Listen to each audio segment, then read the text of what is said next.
आप सभी को मेरी नमस्ते और जय हिंद। मेरा नाम आभास सैनी है और वर्बल मैथ बाय आभास सैनी में आप सभी का स्वागत है। आई होप कि आप लोग मुझे ठीक से सुन पा रहे हैं और विजिबिलिटी भी ठीक होगी। देखो, एक सवाल है और ये 99.99% श्योर हूं मैं कि ये कल वाले मॉक टेस्ट में आया है, क्योंकि क्वेश्चन की फ्रीक्वेंसी से पता चल जाता है। बट काफी सारे बच्चों ने ये भेजा है, इसका मतलब हाल फिलहाल के किसी मॉक में आया है और अभी संडे गया है, इसका मतलब कल वाले मॉक में आया होगा। सवाल है, इन अ ट्रायंगल एबीसी एक एंगल है ए 60, बी और सी एक्यूट एंगल है, ऑर्थो सेंटर दे रखा है जिसका नाम है ओ, सरकम सेंटर दे रखा है जिसका नाम है एस, एओ दे रखा है 6, बीसी दे रखा है 8। आपको एएस निकालना है। सबसे पहले तो इसका सवाल में ये गलत है, सॉल्व करते हैं। अभी बताता हूं कि कैसे गलत है, ये क्यों नहीं होगा। अगर 60 होगा तो ये 6 8 नहीं हो सकता। अभी प्रूव करेंगे, पहले हम क्वेश्चन सॉल्व करते हैं। सवाल देखो क्या है कि एक एबीसी त्रिभुज है, 60 वाला भूल जाओ, सही नहीं है वो। एबीसी है, ठीक है। आपने बोला ऑर्थो सेंटर, देखो ऑर्थो सेंटर किससे बनता है? अगर मैं बात करूं एल्टीट्यूड से क्या बनेगा? Ortho centre. मीडियन से क्या बनता है? सेंट्रोइड, ठीक है। परपेंडिकुलर बाइसेक्टर से क्या बनेगा? सरकम सेंटर। और आपका एंगल बाइसेक्टर से क्या बनेगा? इन सेंटर, ठीक है। ये चीज पता होनी चाहिए। एक चीज और पता होनी चाहिए कि एच जी ओ, ऑर्थो सेंटर, सेंट्रोइड और सरकम सेंटर, ये एक ही लाइन पर होते हैं 2:1 में, जिसे हम यूलर्स लाइन बोलते हैं। आपको अगर याद होगा तो मेरे हिसाब से 1 1.5 साल पहले मैंने इस पे एक मीम भी बनाया था कि दो गर्ल्स खड़ी हुई हैं, वो थोड़ा क्लोज है, पता नहीं ऐसे करके बनाया था थोड़ा, यही दिखाने के लिए एच जी ओ, ठीक है, कि 2 यूनिट इधर है, 1 यूनिट इधर। तो अब यहाँ पे देखो सवाल सॉल्व करते हैं, ठीक है। अब मान लीजिए कि यहाँ पे कहीं पे मैंने जैसे परपेंडिकुलर ड्रॉ किया, ठीक है, ऐसे मान लो परपेंडिकुलर ड्रॉ किया, तो इस परपेंडिकुलर पे एल्टीट्यूड पे मेरा ओ होगा, ऑर्थो सेंटर। और यहाँ पे कहीं पे परपेंडिकुलर बाइसेक्टर मान लो यहाँ पे कहीं पर है, ठीक है। तो परपेंडिकुलर बाइसेक्टर क्या करता है? इसको 2 पार्ट में तोड़ता है। यानी कि अगर बीसी मेरे को 8 दे रखा है, अगर बीसी मेरे को 8 दे रखा है, तो यहाँ पे 4 और 4 में टूटेगा, यानी कि बीएम और सीएम 4 4 में टूटेगा, ठीक है।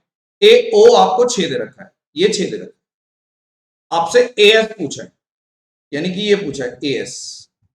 अब आपको पता है कि चाहे एएस बोलूं या एससी बोलूं, बराबर ही होने चाहिए एएस, एससी और बीएस, क्योंकि जो हमारा सरकम सेंटर होता है उसकी प्रॉपर्टी होती है कि सरकम सेंटर अगर यहां पर है तो ये डिस्टेंस और ये डिस्टेंस बराबर होता है, ठीक है। और अगर मान लो एक त्रिभुज में कोई इन सेंटर है तो वहां से परपेंडिकुलर डिस्टेंस बराबर होते हैं। तो ये कुछ प्रॉपर्टीज आपको पता है, ठीक है। तो आपने बोला कि यानी कि जो मेरा एस ए है, एस सी है और एस बी, ये तो बराबर होने चाहिए। आपसे पूछा कितना है? S A S. तो मैं अगर एस सी भी निकाल दूंगा तो भी मेरा आंसर सेम ही आएगा। आप मुझे बताओ करे कैसे? अगर ये परपेंडिकुलर है और ये भी परपेंडिकुलर है, आपने बोला हाँ ये दो लाइन तो पैरेलल हो गई, आपने इसको ज्वाइन किया, आपने बोला अगर मैं इसको ज्वाइन करता हूं, यहां पे कहीं पे सेंट्रोइड आएगा यानी जी। अगर मैं ओएस को ज्वाइन कर रहा हूं, आपने बोला यहाँ पे ओ है, यहाँ पर एस, यहाँ पर कहीं पे जी आएगा, ये जी है। इसको थोड़ा मैग्नीफाई करके दिखा रहा हूं, ये जी है, ठीक है। तो अगर मैं एक लाइन जी से होती हुई भेजूं, ए से पास मतलब ए से निकली और जी से होती हुई भेजूं, तो आपको पता है कि ये लाइन अगर आप आगे तक बढ़ाओगे तो ये एम पे ही मिलेगी। क्यों? क्योंकि सेंट्रोइड से जो लाइन पास होती है उसे मीडियन बोलते हैं और मीडियन से ही सेंट्रोइड बनते हैं। तो आपने बोला ये एम पे मिलेगी, यानी अब मेरा कुछ ऐसा स्ट्रक्चर बन गया, ऐसे करके देखो, ठीक है। तो आपने बोला सिमिलैरिटी लग गई, ठीक है, सिमिलैरिटी लग गई। सिमिलैरिटी में रेशो चाहिए होता है, तो ऑलरेडी ये रेशो 2 और 1 का है। तो अगर ये 2 यूनिट है तो ये 1 यूनिट हो जाएगी। तो 2 की बजाय ये 6 है तो 1 की बजाय ये 3 हो गई।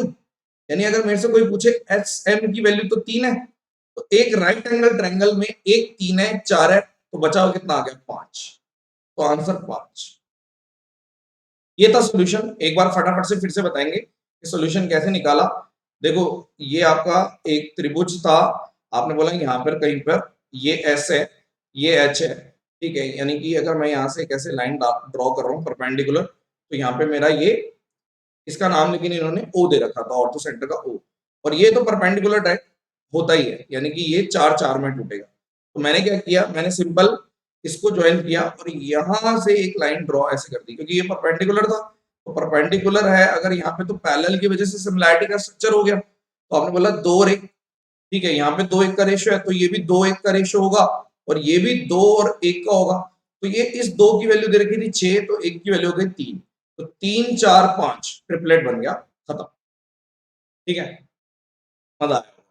अब आप देखो कि अगर ये 60 होता, गलती क्या है, ये 60 नहीं होना चाहिए, क्योंकि अगर 60 हो जाएगा, मान लो ये 60 यहाँ पे ऐसे, तो मैं जब इसको ऐसे ज्वाइन करूंगा तो ये 120 हो जाएगा और ये ए ए ए रूट 3 होना चाहिए, ये स्ट्रक्चर होना चाहिए। तो आप बोलोगे कि अगर मेरा ए यानी कि जो मेरा आंसर था वो 5 था, तो फिर 5 रूट 3 सामने वाली होनी चाहिए थी, तो गलत। अगर 60 डिग्री ले लेंगे तो आंसर आएगा नहीं, वो फिर गलत हो जाएगा। आप समझ गए होंगे कि डेटा फिर गलत हो जाएगा, डेटा कॉन्ट्राडिक्ट करेगा। आई होप कि आपको समझ में आ गया होगा, बहुत ही बेहतरीन क्वेश्चन है, हर कोई नहीं कर सकता, ठीक है, तो इसलिए इसको करवाना पड़ा। दूसरी बात ये कि स्पार्टन्स बैच में एडमिशन चल रहे हैं, 27 तारीख से शुरू होगा, और अगर आपको एडमिशन चाहिए तो 7982155093 और व्हाट्सएप कर लेना, आपको वो बता दें। चलिए, आई होप कि आपको क्वेश्चन का सोल्यूशन बहुत अच्छा लगा होगा, आपने गलती भी आपको बता दी मैंने क्या गलती है, और सोल्यूशन भी मजेदार है, सीधा सीधा 3 4 5 का ट्रिपलेट बनेगा कैसे, उसके पीछे सिमिलैरिटी भी यूज हो गई, यूलर्स लाइन भी यूज हो गई, और आपका जो कंसेप्ट रहता है कि भाई वो पता होना चाहिए कि ये इक्वल इक्वल डिस्टेंस हो, तो वो भी यूज हो, ये चीज आपको देखना। चलिए, thank you so much, session dismissed, bye bye.